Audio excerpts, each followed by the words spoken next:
We are living in a giant mass migration Ponzi scheme. The government has opened the floodgates and kept them open so their growth figures look better on a spreadsheet, and we just have to accept all of the negatives. School places, GP appointments, housing crisis, cultural changes. We've just got to roll with this, have we?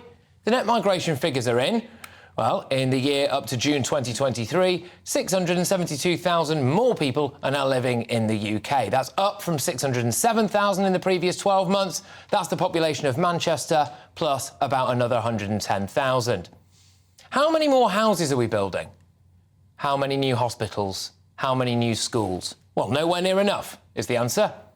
But where are all these people coming from as well? Well, the highest influx was from India, 253,000, then 141,000 from Nigeria, 129,000 from the EU, 89,000 from China, 55,000 from Pakistan. Remarkably, the people of Ukraine, who are fighting a war and genuinely need our asylum as well, only accounted for 35,000 in those figures. Look, these numbers are shocking, but I am waiting for them to be revised up, because it turns out that 2022's total was a monster 745,000, which was 140,000 more people than first reported. Who's doing the maths here? Diane Abbott? To put into context what a dustbin fire the government have created, David Cameron was elected in 2010 with a pledge to bring net migration below 100,000. And now, in some sort of sick joke, Dave's been welcomed back into the cabinet.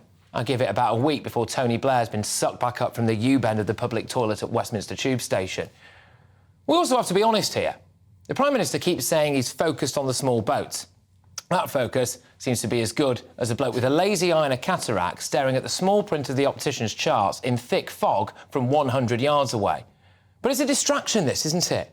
It's a distraction, the small boat stuff. It's a distraction from the legal stuff, from what we voted against consistently at every opportunity for the last however many years. We've got a man in charge here who keeps distracting us by saying he's doing everything he can to shut the back door. But meanwhile, he's left the front door wide open, the living room windows are gaping, there's a big neon sign outside saying, "Come on in." Suella Braverman's piped up, she says. Today's record numbers are a slap in the face to the British public who have voted to control and reduce migration at every opportunity. She added, "When do we say enough is enough?" And here's straight-talking MP Danny Kruger of the New Conservatives group speaking to GB News earlier. We took back control of our borders, but we've thrown them open, and I think the people who put us into power in 2019 are absolutely entitled to be furious about this. There are some good reasons in terms of the refugees that we've taken in over the last few years, but that doesn't account for these numbers. It's because we're taking large numbers of people on very low wages to fill vacancies in the workforce that should be filled by British workers.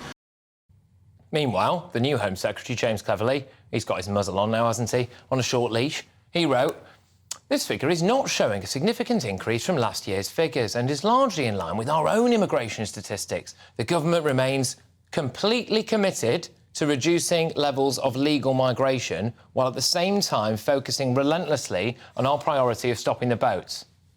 Nobody believes that. That is the least believable thing I've heard since my missus said she still fancied me when I weighed 17.5 stone, OK? This is not a racism thing. This is a numbers thing. This is a complete and utter desecration of public trust thing. Our politicians have been an absolute shower, and our country will never, ever be the same as a result.